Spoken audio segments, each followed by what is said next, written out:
If you just want to skip the chit-chatty parts and get straight to the good stuff, press this button whenever you see it. That's what this is for. Hi guys! This is on, right? So remember that one time I said I would never blab about myself on this channel? I promised to myself that I would never do a video just me blabbing about myself. I always like to keep a good eye on my analytics page on my YouTube channel just to see what you guys like and what you're into and what you're watching so I know what to make next. And then I saw the statistics for the TMI video.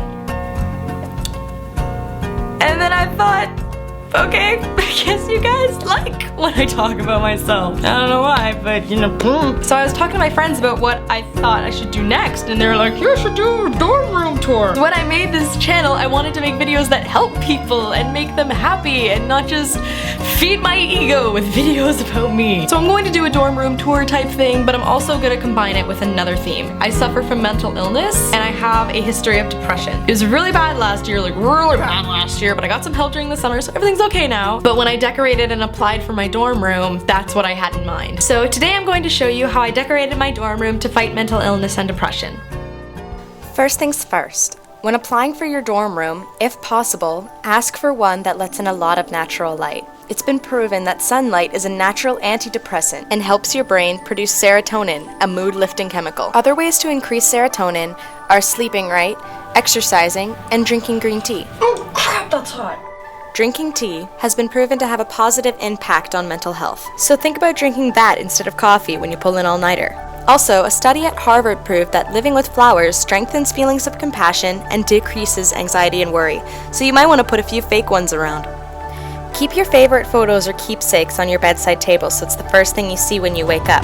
Also, if it's in a glass frame, using a whiteboard marker, you can leave yourself little quotes and reminders. Let me tell you a story about this trunk. So this trunk has been sitting in my basement since I was very, very small, and I begged my mom to let me have it in my room because I thought it was the coolest looking thing. Look at it, isn't it so cool? And every time I asked, mom would just be like, no, there's no space in your room, you can't put it in your room. So it just sat and collected dust in our basement. And so the first year I went to university, I was like, Mom, please let me have this trunk. And she said, no, you have a roommate. You do not want to take up more space than you actually need. And so when I got this room, it's a nicely sized room. The first thing I did when I saw this room is I sent my mom a video on my phone and I said, hey Mom, look at all this space where a trunk could be. And so I am very proud of this trunk because she finally let me have it. And look at it.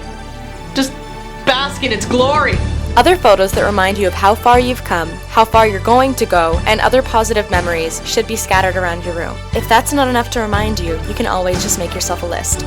Take a few of your favorite cards with you, and possibly put them in a frame as well. These will be a reminder that people care about you, especially sympathy cards like this one that my best friend gave me when my depression was at rock bottom last year. Oh hey, it's me as a princess.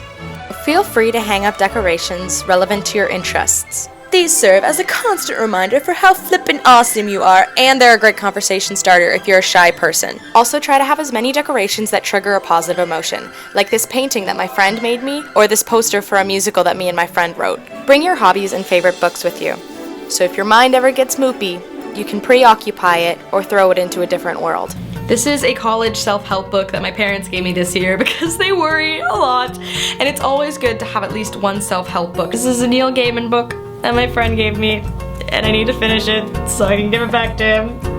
I'm sorry, Nathan. One of my very many journals. This is for free writing, so I write like fake diary entries and screenplays in here. And this is a book I got years ago, and it's got all my movie ideas in it. This is my actual diary, and look at it, it's so cute. This is Wreck This Journal, and I highly suggest it. It involves a lot of ripping and tearing and crumpling, and it's a great way to expel that negative energy in a healthy way. I would highly suggest not bringing a lot of DVDs to university just because they take up so much space. And there's this thing called the internet now. But I brought my favorite. I brought the extended edition of the Lord of the Rings trilogy. They are the 3 movies that I can watch multiple times, and each time I'm just like, ah! And they will never, ever, ever, ever, ever get old. And of course, I got my Attack on Titan mangas. When I was filming this, I forgot to mention my most important journal. It's not important because it's Doctor Who. It's also pretty cool. It's important because you should probably keep something in your dorm room that's going to give you hope and let you look forward to something in the future. This book is entirely empty because I am saving it for when I meet a boy who's going to treat me right, and I'm going to write down all our dates in here. If people leave you little messages, don't erase them. It's proof that they've touched your life. Even the little things, like this octopus my friend made out of the magnets. But after all this, you're still going to have bad nights. And that's okay, everyone does. Try to keep an emergency supply of trigger-happy food. This should be a food that you ate when you were at a memorable high point in your life. Whenever I have an anxiety attack, I finish it off with peanut butter and jelly, because it's the first thing I ate when I beat anorexia.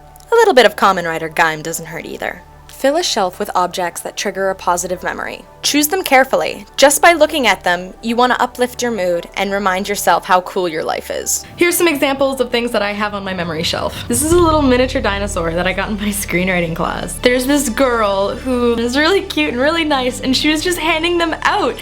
And I asked her about it, and she says she gives a little dinosaur to everyone she meets. And that was too precious to handle to me, so I kept it and I love it very much. So this just looks like junk on the shelf, but this is a very special empty water bottle. So I really like sushi. I go to the sushi place on campus a hell of a lot. And it might just be the bright red hair, or maybe I was there a lot more than I thought I was, but they recognized me at the sushi place a lot. And the sushi guy was always really concerned. He'd always be like, oh, how many exams do you have left? And I'd be like, oh, about 3 more. And he's like, oh, you're gonna do so good. And then one day I must have looked really stressed because I'm like, oh, can I have a water bottle too? And he's like, oh, here, take this on the house. I thought that people getting stuff on the house was like reserved for protagonists on TV and in movies, and I just felt like I was in a sitcom. It was a magical moment. I got this one, I went to go see the first Hobbit movie, this one I went to go see the second Hobbit movie, and I can't wait to complete my collection and get the third. I'm still not ready. I have a lot of friends who are starving students and they really want to get me stuff for my birthday or Christmas, and I'm just like, please just get me a mixtape. And so I kept this one from my friend Josh and this one from my friend Noelle because they're really cute. First gift that my ex-boyfriend gave me. And it's here to remind me that not everything out of that relationship was super crappy because I got a Scott Pilgrim. This is an action figure of Shakespeare, which my very best friend Cassandra gave me, and it was my very first action figure and I love him very much. This is a Kilo bottle that reminds me of the bottles in Zelda, and I keep transit tokens in there. I feel like this bottle is magical to me because I'm like, I want to be off campus. Psh, it's like flu powder, but tokens. So I have this nativity scene, and I'm not very religious, but I won this and this turkey at my LARP Christmas party, and I assembled that nativity scene myself, and I'm very proud of it because I accomplished something. So I display it. My final tip is, if your dorm allows it, invest in a goldfish. That way, there's always someone to talk to, and they're a great way to decrease your anxiety. Thank you very much for watching my video, and I really hope you found it helpful. Hi, tune in next time because I'm going to show you how to do a super simple braided headband hairstyle.